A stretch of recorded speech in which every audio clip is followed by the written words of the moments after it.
الحمد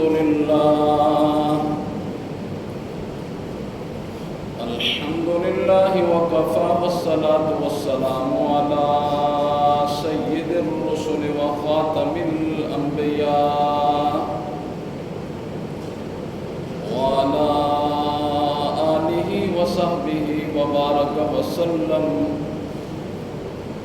خصوصا على خلفائه الراشدين المهديين إلى يوم القيامة. أما بعد فأعوذ بالله من الشيطان الرجيم. بسم الله الرحمن الرحيم. إنه من سليمان وإنه بسم الله الرحمن الرحيم. ألا تعلوا علي وأتوني مسلمين. صدق الله العظيم وصدق رسوله النبي الكريم،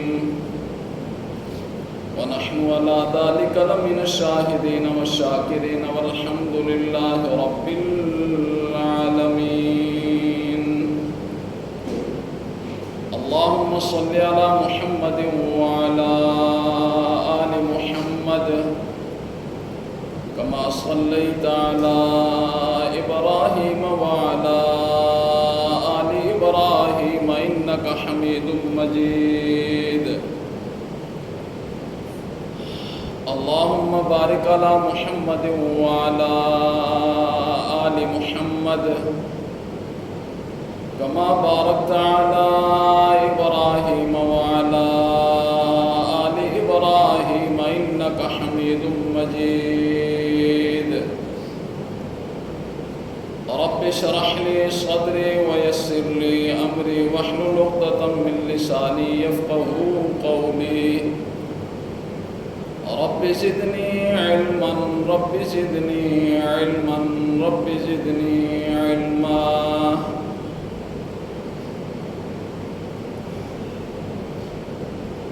إنه من سليمان وإنه بسم الله الرحمن الرحيم. بے شک یہ پیغام حضرت سلیمان علیہ السلام کی طرف سے ہے، اور بے شک میں شروع کرتا ہوں اللہ کے نام سے جو بڑا مہربان اور نہایت ہی رحم کرنے والا ہے۔ اللہ تعالی علیہ، میرے مقابلے میں تکبر مت کر، وَأْتُونِي مُسْلِمِينَ، اور میرا یہ پیغام پہنچنے کے بعد مسلمان ہو جا۔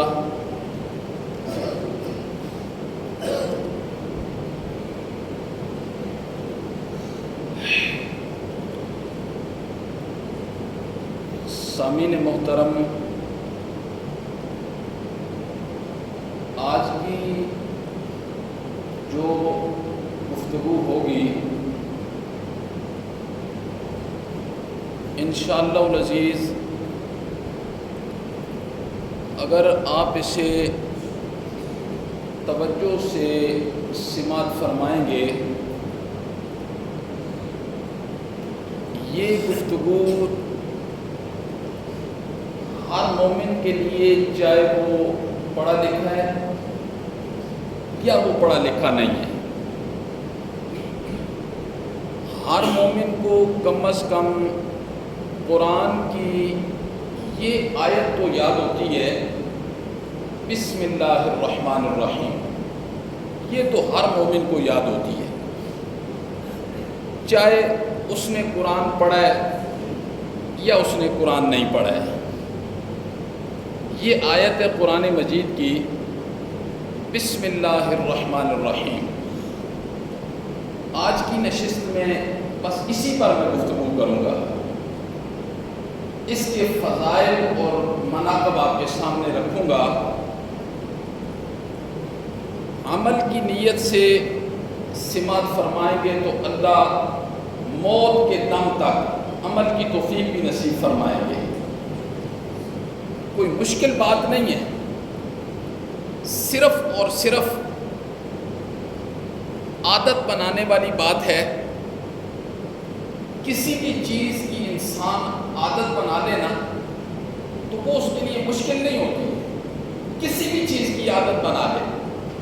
چاہے مشکل سے مشکل چیز کی عادت بنا لے تو پھر اس کے لیے وہ چیز مشکل نہیں ہوتی ہے.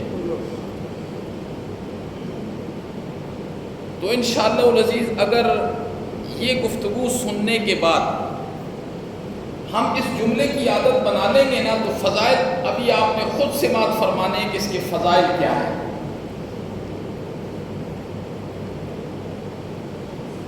حضرت حدیث کے اندر آتا ہے، حضرت عبداللہ ابن عباس رضی اللہ تعالیٰ عنہ اس حدیث کے راوی ہیں. حضرت عبداللہ ابن عباس فرماتے ہیں کہ قرآن مجید کی ایک ایسی آیت ہے جس سے لوگ غافل ہیں اور بے خبر ہیں. حضرت عبداللہ ابن عباس کیا فرماتے ہیں؟ قرآن مجید کی ایک ایسی آیت ہے جس سے لوگ غافل ہیں اور بے خبر ہیں. اور قرآن مجید کی وہ آیت کون سی ہے؟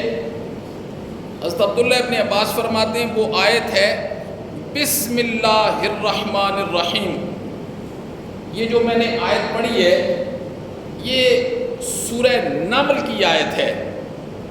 حضرت سلیمان علیہ السلام نے جب ملکہ بلقیس کی طرف پیغام بھیجا نا، خط دیکھا، خط ہدہد تھا، ہدہد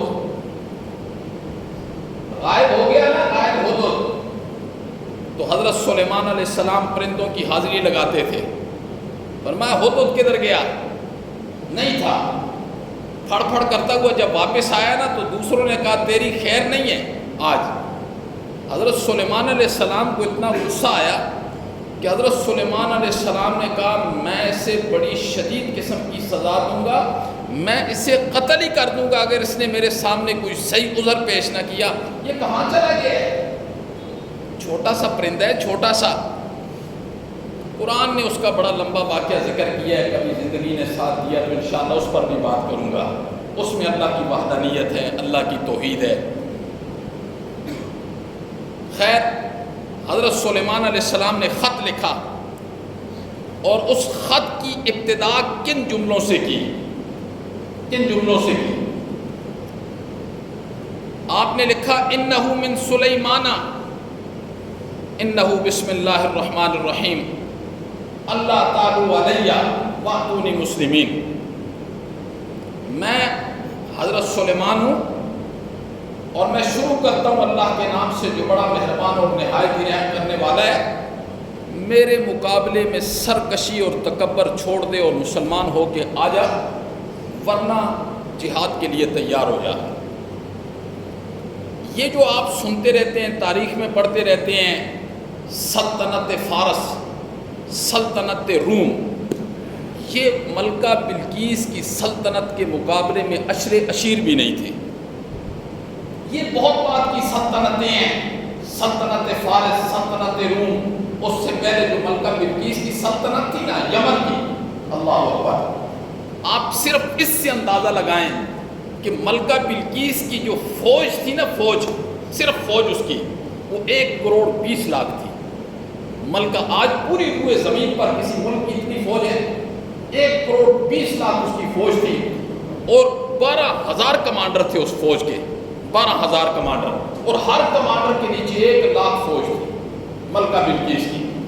اور اس کا جو محل تھا ملکہ بلقیس کا، چاروں طرف فوجی کمانڈر. کہتے ہیں نا کہ ایک کوئی مکھی بھی پر نہیں مار سکتی تھی، لیکن ہدہد گیا نا اوپر، ہدہد کو کون روکنے والا تھا؟ روشن دان سے گیا، سوئی ہوئی تھی، اس کے سینے پر رکھا حضرت سلیمان علیہ السلام کا. تو اس میں یہ آیت لکھی ہے. امام الانبیاء نے ارشاد فرمایا کہ یہ آیت مجھ سے پہلے انبیاء میں اگر کسی پر نازل ہوئی ہے نا تو وہ صرف سلیمان بن داؤد تھے. کسی نبی پر یہ آیت نازل نہیں ہوئی ہے. حضرت سلیمان بن داؤد ہے، ان پر نازل ہوئی ہے یا مجھ پر نازل ہوئی ہے. یہ بسم اللہ الرحمن الرحیم، اللہ اکبر. اور حضرت جابر رضی اللہ تعالیٰ عنہ صحابی ہیں. حضرت جابر فرماتے ہیں کہ جب یہ بسم اللہ الرحمن الرحیم آسمان سے نازل ہو رہی تھی نا، تو ہم نے دیکھا مشرق کی طرف سے بادل تھے، بادل بالکل صاف ہو گئے، ہوا رک گئی اور سمندر میں سکوت آ گیا، سناٹا طاری ہو گیا، اور ہم نے دیکھا کہ شیاطین پر آسمان سے آگ کے شعلے برسنے لگے، اور جانوروں نے اس سکوت کو دیکھ کر، ہوا کے رکنے کو دیکھ کر، بادلوں کے جھڑنے کو دیکھ کر، سمندر پر سناٹے کو دیکھ کر کان لگا دیے، اور کہتے ہیں کہ حضرت جابر کہتے ہیں کہ غیب سے آواز آئی ہے، غیب سے۔ اللہ نے فرمایا میں جو آیت ابھی نازل کر رہا ہوں نا، یہ میں نے سلیمان بن داؤد پر نازل کی ہے، یا پھر میں نے اپنے آخری نبی پر یہ آیت نازل کی ہے، اپنے آخری نبی پر آیت نازل کی ہے۔ اور حضرت عبداللہ ابن عمر کیا کہتے ہیں؟ حضرت عبداللہ ابن عمر کہتے ہیں کہ حضرت جبرائیل جب بھی وحی لے کر آئے امام الانبیاء پر، تو پہلے بسم اللہ الرحمن الرحیم کی تلاوت کی ہے، اس کے بعد پیغام میں وحی امام الانبیاء کو سنایا، لیکن پہلے کس کی تلاوت کی ہے؟ جب بھی زندگی کے اندر آئے، ہزاروں مرتبہ امام الانبیاء کے پاس آئے ہیں، تو حضرت عبداللہ ابن عمر فرماتے ہیں کہ جب بھی حضرت جبرائیل آئے انہوں نے بسم اللہ الرحمن الرحیم کی تلاوت کی ہے۔ اور رسول اللہ صلی اللہ علیہ وسلم نے کیا ارشاد فرمایا؟ کل امر ذی بال لم یبدا فیہ بسم اللہ فہو ابتر۔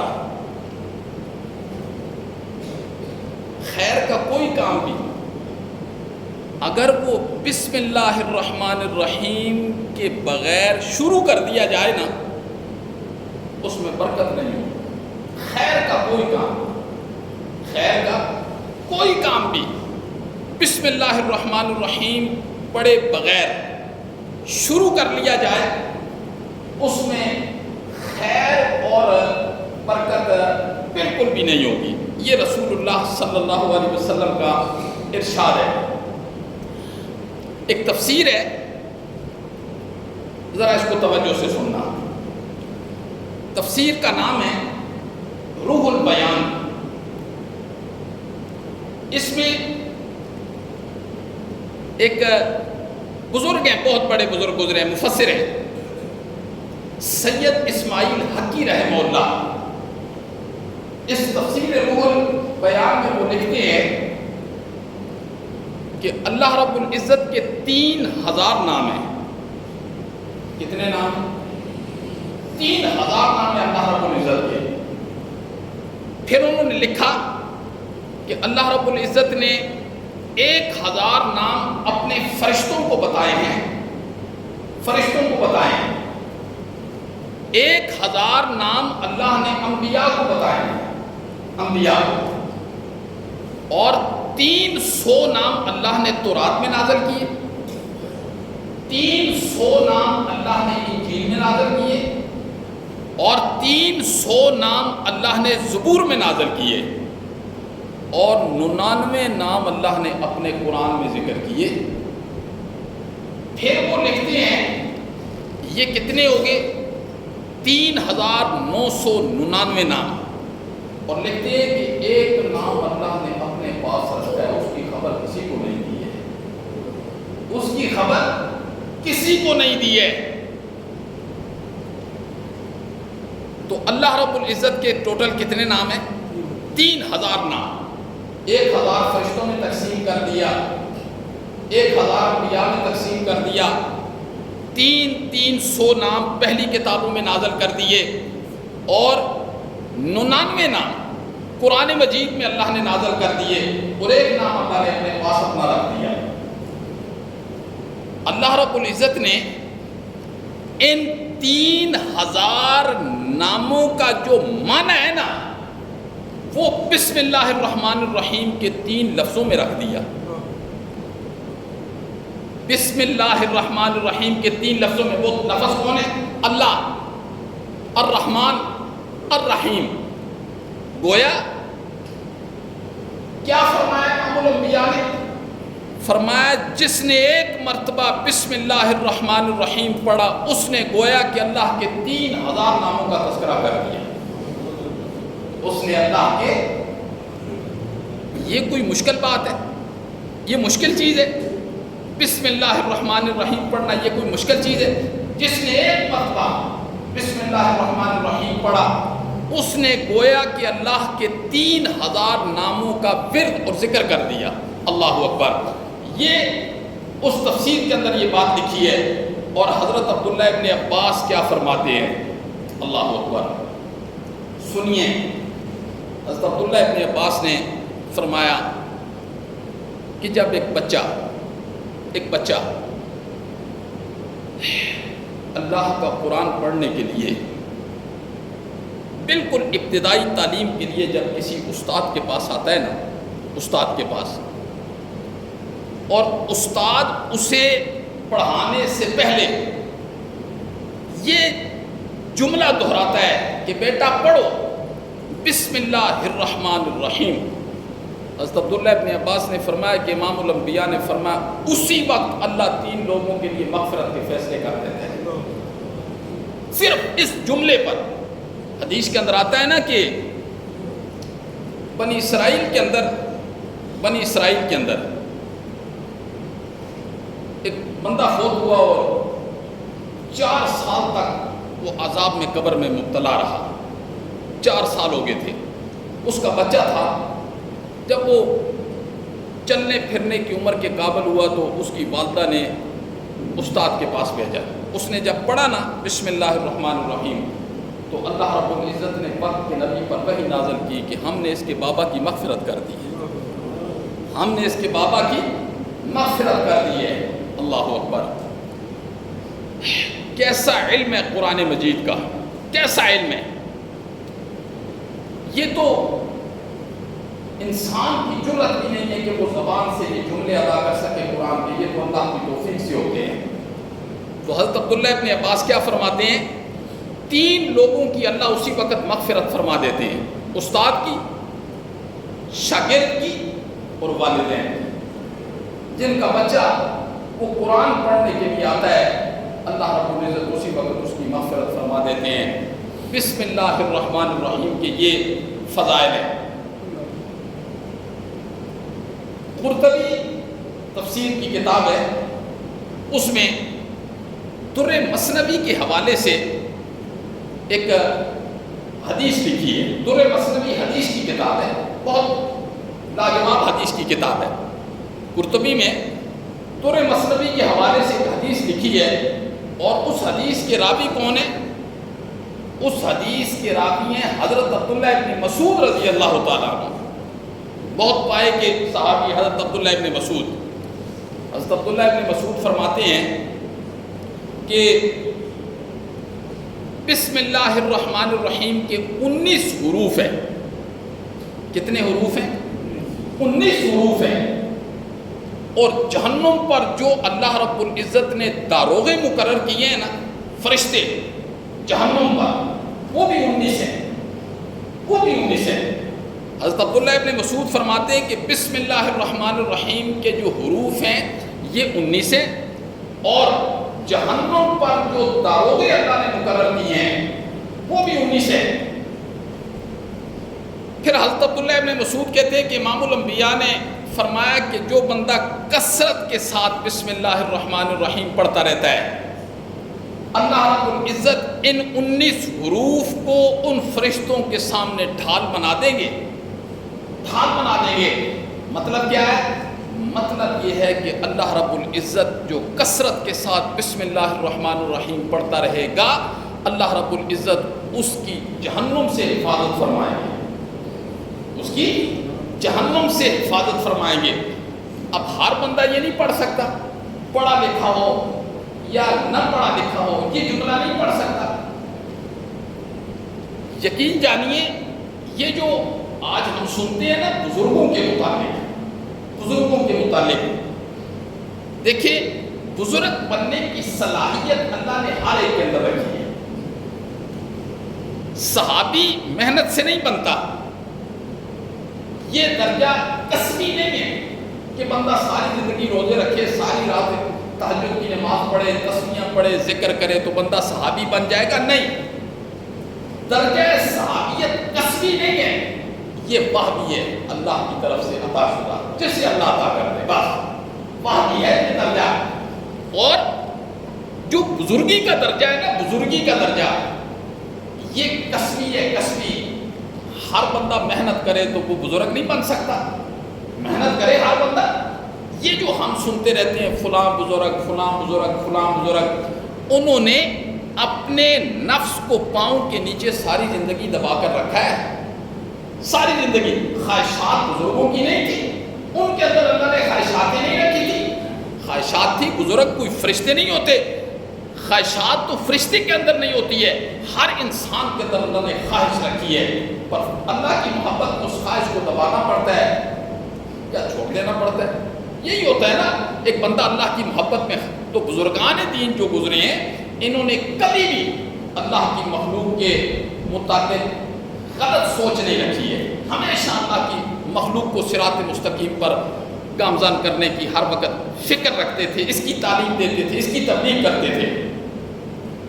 تو دیکھیں دل میں جس چیز کی محبت ہو جاتی ہے نا، آج ہمارے دل میں دنیا ہی دنیا ہے، دنیا کی محبت ہے، اللہ کی محبت اس کے اندر جاتی نہیں ہے، بس ایک کان سے داخل ہوتی ہے دوسرے سے نکل جاتی ہے۔ کیوں کہ دل میں جو اللہ کی محبت کی تہ لگی ہوئی ہے، رچی بسی ہوئی ہے دل میں، دنیا کی محبت ہے، دنیا کی، اس لیے اللہ کی باتوں کی اتنی پرواہ بھی نہیں ہوتی ہے۔ لیکن جن کے دلوں میں اللہ کی محبت ہوتی ہے نا، انہیں اللہ کی بات سننے کا لطف بڑا آتا ہے۔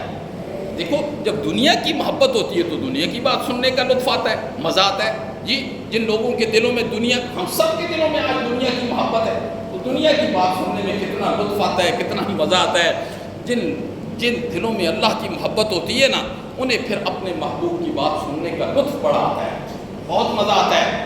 تو یہ جو بزرگان دین ہیں یہ کیا کرتے تھے؟ اب یہ بسم اللہ الرحمن الرحیم کے فضائل ہیں ہم نے پڑھا، بس ان کا زندگی کا یہی طریقہ تھا کہ جس چیز کو ہاتھ لگاتے تھے نا، لگانے سے پہلے بسم اللہ الرحمن الرحیم، بس معمول تھا۔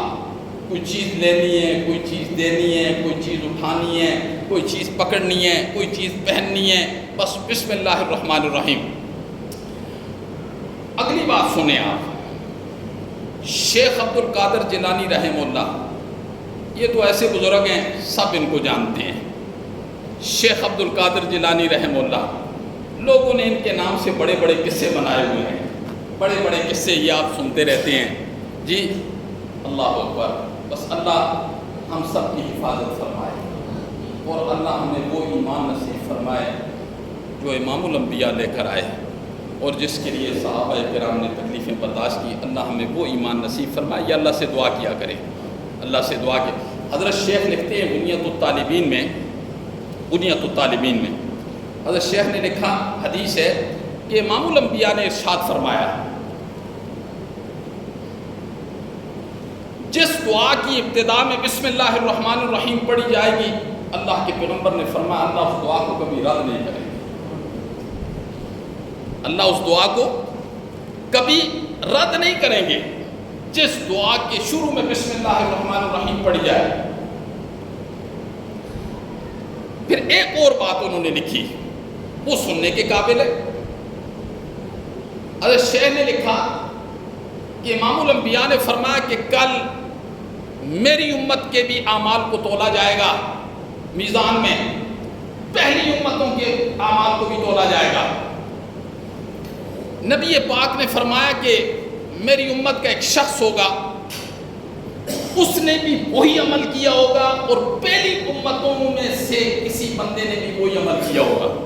تولا جب جائے گا تو میری امتی کا جو وزن ہوتا ہے نا اعمال کا، عمل اس کا بھی اتنا ہی ہے، اس کا بھی اتنا ہی ہے، لیکن میرے امتی کا وزن بڑھ جائے گا، زیادہ ہو جائے گا۔ وہ بندہ حیران رہ جائے گا، ششدر رہ جائے گا، یہ کیا بات ہے، عمل میرا بھی وہی ہے، عمل اس کا بھی وہی ہے، لیکن اس کا وزن زیادہ۔ پھر امام الانبیاء نے فرمایا کہ ہر امت کو اس کا نبی بتائے گا اس وقت کہ اللہ رب العزت نے اس نبی کو ایک ایسی آیت عطا کی ہے، وہ ہے بسم اللہ الرحمن الرحیم۔ وہ اللہ نے کسی کو عطا نہیں کی ہے۔ اس بندے نے عمل تو وہی ہے، لیکن اس کے ساتھ جب بسم اللہ الرحمن الرحیم کو شریک کر دیا تو اس کا عمل بڑھ گیا، اس کا عمل بڑھ گیا۔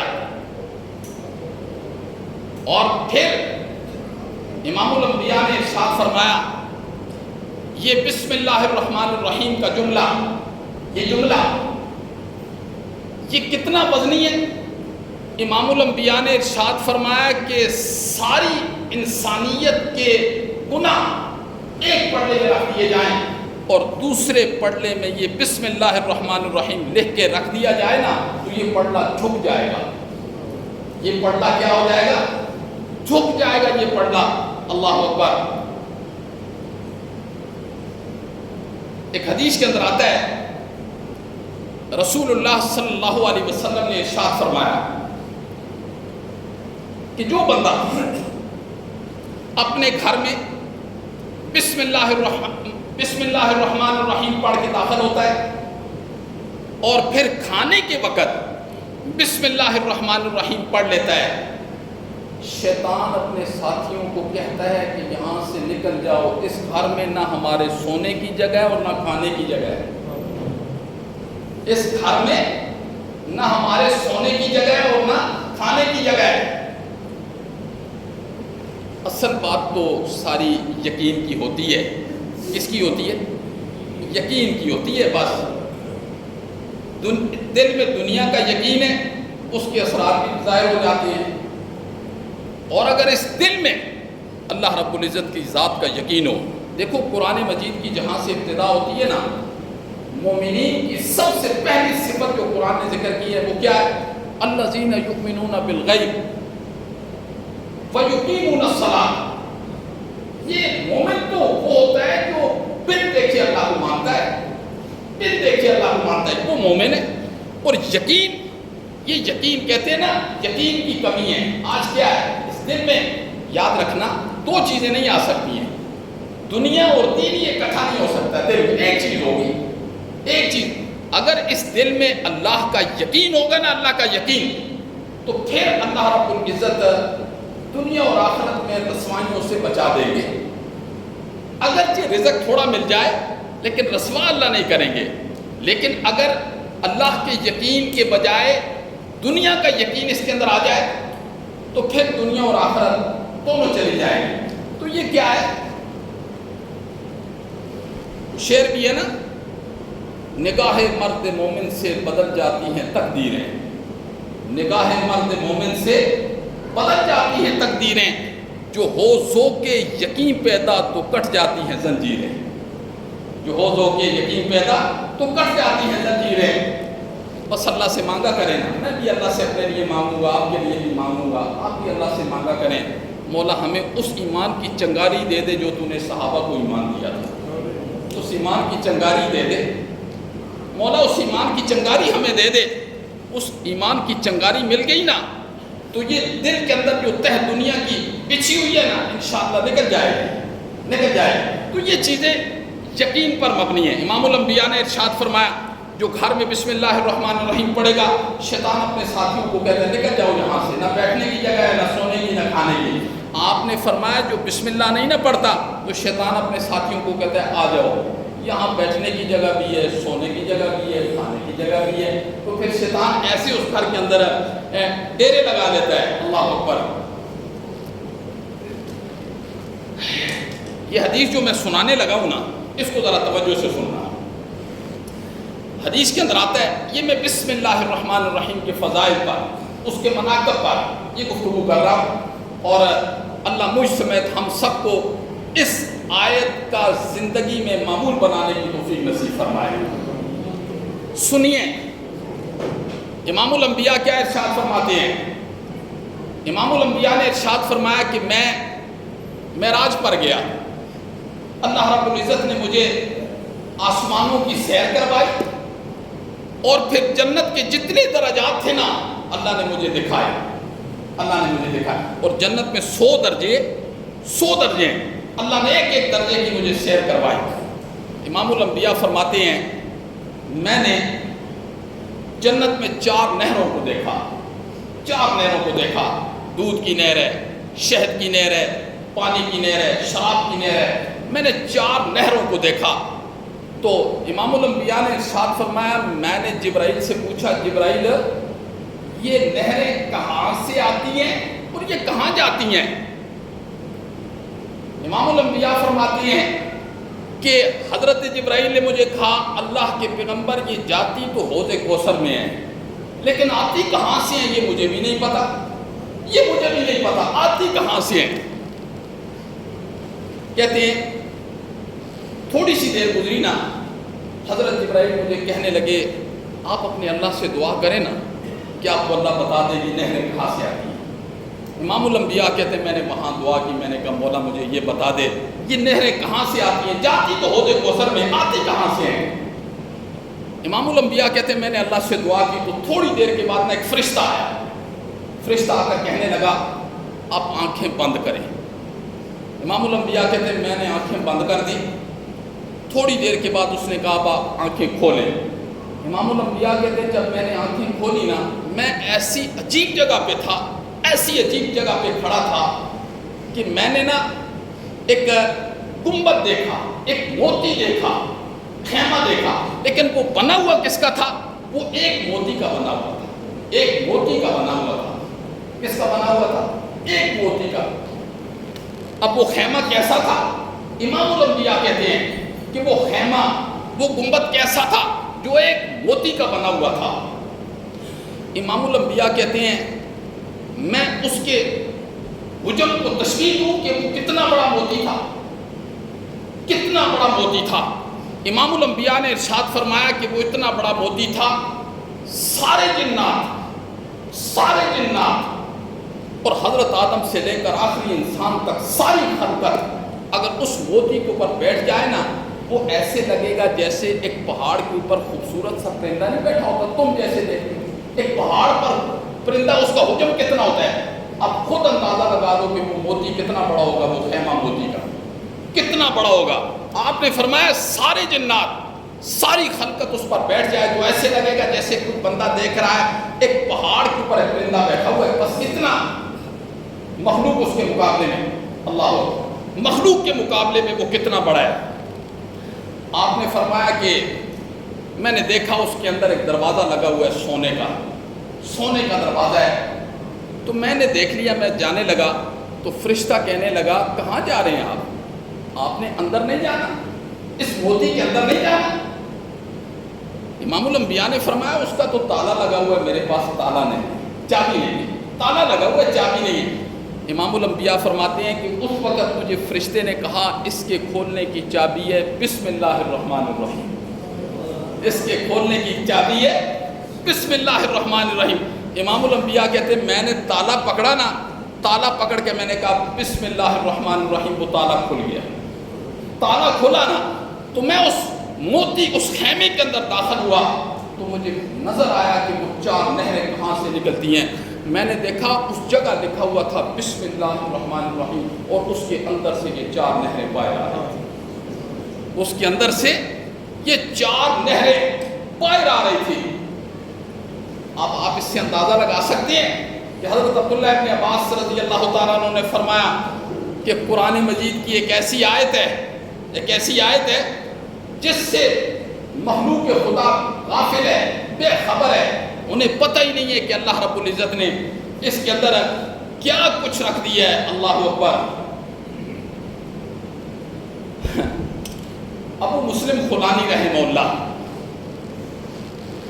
یہ کون تھے؟ حضرت ابو مسلم خولانی کون تھے؟ جنہیں مسیلمہ کذاب نے آگ کے اندر ڈال دیا تھا۔ مسیلمہ کذاب جس نے نبوت کا دعویٰ کیا تھا نا رسول اللہ صلی اللہ علیہ وسلم کی موجودگی میں، مسیلمہ کذاب نے نبوت کا دعویٰ کیا اور یہ اسی علاقے کے تھے ابو مسلم خولانی رحمہ اللہ۔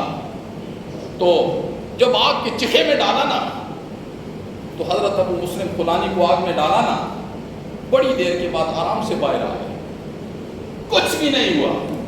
تو بڑی بات یہ نکلی، حضرت عمر تک پہنچی۔ حضرت عمر نے فرمایا اللہ تیرا کتنا احسان ہے تو نے اپنے نبی کی ایک امتی کے ساتھ وہ سلوک کیا جو تو نے اپنے خلیل کے ساتھ کیا تھا. ابو مسلم تو خیر حضرت ابو مسلم خولانی بہت بوڑھے ہو گئے. تو ان کی ایک لونڈی نا روزانہ انہیں کھانے میں زہر ڈال کے دیتی, روزانہ زہر ڈال کے دیتی.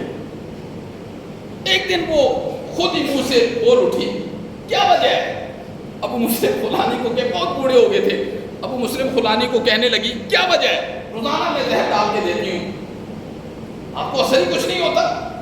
وہ یقین کی بات آ گئی, جو ہو کے یقین پیدا تو کٹ جاتی ہیں زنجیریں یقین. حضرت ابو مسلم خولانی نے اس سے پوچھا اچھا زہر کیوں زہر ڈال کے دیتی ہوں؟ انہوں نے کہا آپ اتنے بوڑھے ہو گئے میری جان ہی نہیں چھوڑتے ہیں, آپ اتنے بوڑھے ہو گئے, آج میں نے اس لیے بتایا کہ آپ مجھے مار دیں, کم از کم جان تو چھوٹ جائے گی. ابو مسلم خولانی نے کہا جا میں نے تجھے آزاد کر دیا ہے, جا میں نے تجھے آزاد کر دیا.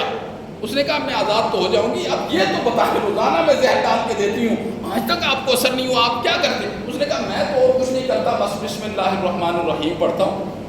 اس نظریے کے ساتھ, اس یقین کے ساتھ, جی جس فضائل اور مناقب کے ساتھ اللہ نے آسمان سے یہ آیت نازل کی, اس یقین کے ساتھ میں پڑھتا ہوں. اللہ اکبر. حضرت خالد بن ولید رضی اللہ تعالیٰ عنہ وہ زہر پی گئے تھے نا, انہوں نے کہا بسم اللہ شروع کرتا ہوں اللہ کے نام سے, الذی لا یضر مع اسمہ شیء فی الارض ولا فی السماء وهو السمیع العلیم. اس نام کے ساتھ کہ جس نام کے ساتھ زمین و آسمان میں کوئی چیز نقصان نہیں دے سکتی ہے, نقصان نہیں دے سکتی ہے. اللہ اکبر. یہ میں بسم اللہ کے فضائل میں یقین جانیے یہ کتاب پڑھتا ہوں, جب بھی میں یہ جمعے کے واعظ کے لیے تیاری کرتا ہوں تو میں نا جمعے والے دن صبح کی نماز کے بعد, اس سے پہلے صبح کی نماز یہاں سے پڑھ کے اپنی لائبریری میں جاتے ہیں, پھر اللہ سے دعا کرتا ہوں مولا کوئی ایسا مضمون سامنے آئے نا, ایسا مضمون سامنے آئے جس کا فائدہ مجھے بھی اور باقی سننے والی مخلوق کو بھی ہو جائے, مولا ایسا مضمون سامنے لانا. تو یہ بسم اللہ الرحمن الرحیم کا مضمون میرے سامنے جب آیا نا تو بس میں نے اللہ سے دعا کی, میں نے کہا اللہ جتنی زندگی ہے نا اب اس جملے پر عمل کی توفیق بھی نصیب فرما دے. اس میں بہت سارے واقعات لکھے ہوئے تھے اور ایک بڑا عجیب واقعہ اس میں نے پڑھا, بہت عجیب واقعہ پڑھا. واقعہ کیا تھا کہ ایک عالم تقریر کر رہے تھے, رات کا وقت تھا. اس زمانے میں یہودی عیسائی مسلمان کچے گھر ہوتے تھے, ایک ہی جگہ سب رہتے تھے, کوئی یہودیوں کا گھر ہے عیسائیوں کا. ایک عالم مسجد میں تقریر کر رہے تھے, مسجد میں تقریر کر رہے تھے. انہوں نے بسم اللہ الرحمن الرحیم کے فضائل پر گفتگو کی. بالکل مسجد کے ساتھ ایک یہودی کا گھر تھا, اور یاد رکھنا قرآن نے کیا کہا, یہودی بہت کم مسلمان ہوئے, عیسائی مسلمان ہو جاتے ہیں, یہودی بہت کم مسلمان ہوئے. ایک عالم تقریر کر رہے تھے تو بالکل ساتھ یہودی کا گھر تھا, اس کی نوجوان ایک بیٹی تھی.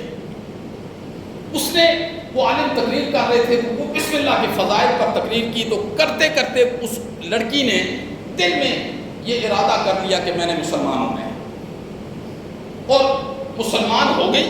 مسلمان ہونے کے بعد جو اس نے یہ تقریر سنی تھی نا بسم اللہ الرحمن الرحیم پر, اس کے فضائل پر, بس اسے اس نے اپنے پلے باندھ لیا.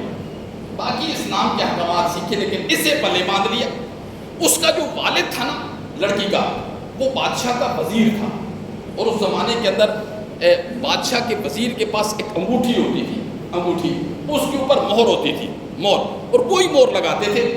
اور اس کی سزا یہ تھی, اس کے گمنے کی سزا یہ تھی, بادشاہ یہ دیتا تھا کہ اگر انگوٹھی گم جائے نا تو اس کی سزا صرف قتل تھی, بس اسے قتل کر دینا ہے جس سے انگوٹھی گم گئی. اب اس کے والد کو بڑا دکھ ہوا کہ میری بیٹی مسلمان ہو گئی ہے, کیونکہ یہودیوں کو بڑی تکلیف ہوتی ہے جب کوئی ان میں سے کوئی مسلمان ہو جائے, یہ بڑی تکلیف ہوتی ہے اس کو, بڑی تکلیف. اب اس کے سامنے کوئی ایسا عذر نہیں تھا, ایسا عذر نہیں تھا جس کی وجہ سے وہ اس کو مارتا. اس نے اپنے ذہن کے اندر ایک بات سوچی کہ یہ میری بیٹی ہے, اچھا میں رات کو اس کو انگوٹھی اتار کے دوں گا نا. اس زمانے میں جو یہودیوں عورتوں کا لباس ہوتا تھا نا وہ بڑا کھلا لباس ہوتا تھا, یہ ابھی جسموں کے لباس ختم ہوئے ہیں کچھ عرصہ ہوئے, بڑا کھلا لباس ہوتا تھا, جیل بھی ہوتے تھے. تو اس یہودی نے یہ سوچا کہ میں اپنی بیٹی کو رات کو کیا کروں گا, انگوٹھی دوں گا کہ یہ رکھ لو, اور جب سوئے گی نا تو میں نکال کے دروازے کے باہر سے ریل گزر رہی تھی اس میں پھینک دوں گا، صبح جب مانگوں گا تو اس کے پاس انگوٹھی نہیں ہوگی تو اسے قتل کر دیں گے۔ بڑا لمبا واقعہ، میں تو انتہائی مختصر سے انداز سے سنا رہا ہوں۔ کہتے ہیں اس نے رات کو اس کے والد نے انگوٹھی دی، اس نے کیا کہا، بسم اللہ الرحمن الرحیم پکڑ کے جیل میں رکھ دی۔ وہ ہر کام بسم اللہ سے شروع کرتی تھی، صفائی کرنی ہے، کھانا کھانا ہے، کپڑا پہننا ہے، کوئی کام بھی کرنا ہے اس نے بسم اللہ سے شروع کرنا ہے، بسم اللہ الرحمن الرحیم۔ اس نے بابا نے انگوٹھی دی نا، اس نے کہا بسم اللہ الرحمن الرحیم، اس نے پکڑ کے جیل میں ڈالی، جیل میں ڈالی۔ تو اب صبح کا وقت تھا، اس زمانے میں لوگ اٹھ جایا کرتے تھے، یہ ہمارے ہاں یہ رواج ہے، لوگ 12 بجے اٹھتے ہیں، 4 بجے اٹھتے ہیں، جی ناشتہ 3 بجے کر رہے ہوتے۔ اس زمانے میں ہر بندہ صبح اٹھ جاتا تھا، سویرے اٹھ جاتے تھے۔ کہتے ہیں وہ صبح اٹھے تو وہ باہر نہ دروازے کو دستک ہوئی، ایک بندہ آیا، اس نے وزیر سے ملاقات کی، اس نے کہا جی میں نے شکار کیا ہے صبح، یہ مچھلی ہے، یہ خوبصورت سی، یہ کھائیں آپ، یہ کھائیں۔ اس نے اپنی بیٹی کو کیا کہا، اس نے کہا بیٹی یہ مچھلی بناؤ، اسے کاٹو اور ناشتے میں مجھے دو۔ وہ بچی کہتی ہے میں نے وہ مچھلی لی، اسے کاٹنا شروع کیا تو اندر دیکھا تو کوئی انگوٹھی جو رات کو بابا نے مجھے دی، میں حیران رہ گئی، انگوٹھی ادھر کہاں سے؟ کہتی ہے پھر میں نے بسم اللہ الرحمن الرحیم پڑھ کے اس کو صاف کر کے اپنے جیب میں ڈالا، اس کے لیے میں نے ناشتہ بنایا، ناشتہ کر کے اس نے کہا وہ میری انگوٹھی دے دو جو رات کو دی۔ کہتی میں نے کہا بسم اللہ الرحمن الرحیم یہ لو۔ وہ کہتا ہے وہ حیران ششدر رہ گیا۔ اس نے سارا واقعہ جب بچی نے سنایا نا تو وہ یہودی اسی وقت مسلمان ہو گیا، کلمہ پڑھ کے اسی وقت مسلمان ہو گیا۔ تو یہ میرے بھائی، یہ کس قدر فضائل ہے بسم اللہ الرحمن الرحیم کے، یہ کوئی مشکل چیز ہے؟ ہر بندہ اسے پڑھ سکتا ہے کہ نہیں پڑھ سکتا؟ صرف عادت بنانے والی بات ہے۔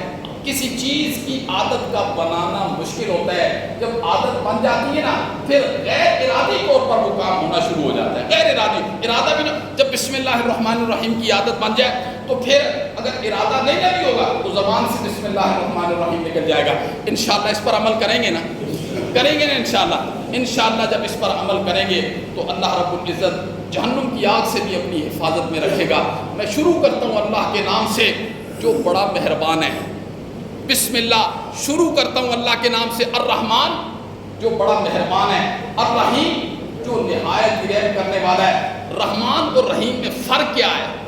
رحمان ہے دنیا کے اعتبار سے، رحیم ہے آخرت کے اعتبار سے۔ کیا مطلب؟ اللہ اکبر، اللہ نے فرمایا رزق دینا میری مجبوری نہیں ہے، مخلوق کو رزق دینا میری مجبوری نہیں ہے۔ الرحمن یہ میری رحمت کا تقاضا ہے جو میں مخلوق کو رزق دے رہا ہوں۔ الرحمن کیا مطلب؟